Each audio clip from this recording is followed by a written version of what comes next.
Hi, lovelies. Welcome back. This week, I want to talk a little bit about how we really can't know the consequences of our actions. So much of what gets us stuck is that we're pretty sure we know how the future is going to go, and we're pretty sure that, we're fortune tellers. We're pretty sure that if we take path B over path A, that this is what our life is going to become, and this is how people are going to react, and this is what's going to happen. And seeing through that illusion is really helpful. It has been for me, because when I get that chance to see, oh, I don't actually know how things are going to turn out. I don't actually know what the future holds. I don't actually know what's going to happen. Then it takes the pressure off me to always be making these amazing decisions and always be doing everything right and always be kind of responsible for the course of life. And so this week, I was watching one of my favorite TV shows, Last Week Tonight with John Oliver, and he had this line that just totally, shook me in the best way, because I was like, oh my God, this is so true. Now, of course, for those of you who don't know, this is a satire kind of news comedy show. This isn't about spirituality. It isn't about psychology. It's none of that. But he talked about this example and what he had decided to do because of coronavirus. All of his employees and everything couldn't go to the building they usually film in, so the show is continuing him filming from his house and all of his writers working remotely. And so a few weeks ago, after that change happened, he talked about how he really, was bored, was looking at old stuff, and somehow stumbled across an art auction from 1992 in southern Pennsylvania. And it was one of these art auctions that it's kind of like a phone-in auction. So they would display the art, they would have the numbers at the bottom of the screen, accepting Visa and MasterCard, call now, and people would phone in to place their orders and their bids on these pieces. And one of these pieces was a piece of cartoon rat erotica. And for some reason, John was really kind of smitten with this piece and challenged kind of the world, the universe, or his audience, however you think about it, challenged to reunite him with this piece. He said, look, I'm here with these blank walls. I would love to have this 1992 rat erotica painting hanging up here in a few weeks. So here's the email address that you can send any tips to if you think you know how I can acquire this piece or who actually ended up buying it or all of this stuff. Because, of course, he's just watching the TV episode that says, here's a piece. And all he knows is that it was sold eventually to somebody in the States. So what's really interesting is now, fast forward a few weeks later, on the Sunday episode, he, of course, presented the painting. And he talked about how he had this line where he said, who would have thought, and part of, I should go back a little bit. Part of what he said, he's like, I really want this painting. I will give $1,000 to the owner, and I will give $20,000 to the food bank, the local food bank, as a donation.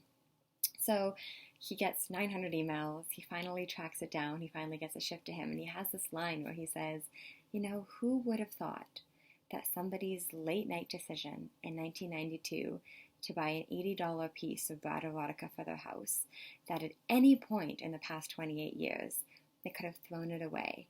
They could have lost it or got rid of it. And yet they kept it in pristine condition. They framed it. And then, now in 2020, there's a pandemic, and I stumble across this piece and want it. And now HBO is donating $20,000 to the local food bank because they bought this piece back in 1992 and because they gave it to me now in 2020. And as I was listening to this, I was like, oh my God, we can't know the consequences of our actions. We can kind of know short term, obviously if I go and drink some water, it's probably going to relieve my thirst. That's a pretty safe bet. But in terms of these decisions that we think we know, we think we're like, yes, this is going to lead to this, and that's going to lead to that, and that's going to lead to that. And we think the path is clear and straightforward and logical. But when he was talking, I totally saw him, this person couldn't have, in their wildest dreams, have thought that them purchasing this art would then lead to HBO donating $20,000 to the local food bank. They couldn't have possibly thought, yes, there will be a talk show host who searches far and wide for this painting and puts this out in a show that has millions and millions of viewers, and 900 emails and a bunch of leads and tips are going to eventually lead to that. Nobody could have thought that. That was not that was not a foreseeable or kind of predictable consequence of that person's decision to buy some raw erotica in 1992. But it really kind of like hit home for me. We don't know. We don't know. We think we know. We think it's predictable. We think that things go on straight paths, but we don't. And that's what this pandemic has really kind of, I think, taught all of us. It's especially taught me that. Like, I don't know.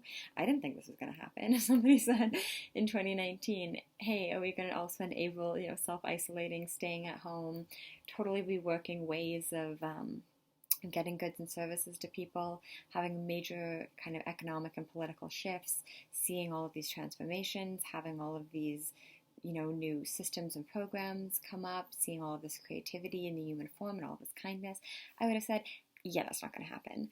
And yet here we are. So it just really reminds me that the unknown is the unknown, and we can kind of be humble and open in the face of that instead of how we usually live, which is acting like the unknown is pretty much known, and we pretty much know how the paths are going to go. And our job is either controlling ourselves or disciplining ourselves to take the right path. And it's always with a bunch of stress and pressure and this idea that, it's laid out and it's just up to us to walk it. Forgetting that it's not laid out. It's all unknown. It's all a mystery. We have no idea. Our actions can have these crazy consequences, like, buying a piece of raw erotica leading to a $20,000 donation to a food bank in Pennsylvania. And it just really reminds me to stay open and humble. So hopefully this reminder was helpful to you guys as well. If there's anything you want me to talk about, I love hearing from you guys. So please leave that in the comments below, as well as any questions, comments, anything you want to add. I will be back with you next week. I'm sending you guys lots of love and hoping that you guys have a really beautiful weekend of just letting yourself be led by the unknown. Take care, be well, and we'll speak soon.